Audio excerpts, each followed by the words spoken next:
Personal ব্যাপার, তারপরেও আমি সবাই আছেন, একান্ত পার্সোনাল ব্যাপার, তারপরে আমি একটু এখানে উল্লেখ করতে চাচ্ছি। আমাদের সামনে এখানে আম্মার সময় ছিলেন, উনি ডিজিএসএসএফ ছিলেন, রুমি সাহেব ছিলেন। রুমি সাহেব উপস্থিত আছেন? জি, I can see your hand. Rumi সাহেব, আপনার নিশ্চয়ই মনে আছে, I owe you an Apology.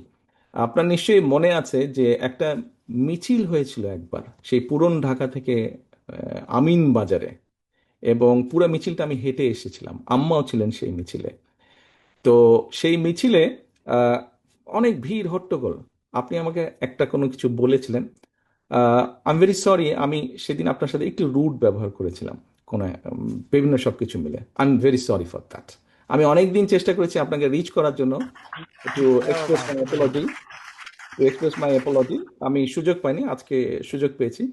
I am really sorry for that. Thank you. সকলে ভালো থাকবেন, সুস্থ থাকবেন সকলে, এবং সকলের কাছে আহ, আম- সকলের কাছে আমি আপনাদের সহযোগিতা প্রত্যাশা করছি। আসসালামু আলাইকুম। আমি কৃতজ্ঞ থাকি, আপনার কাছে কৃতজ্ঞ থাকবো। আপনি যেটা বলেছেন, thank you very much. I remember it. Thank you. Thank you. Thank you.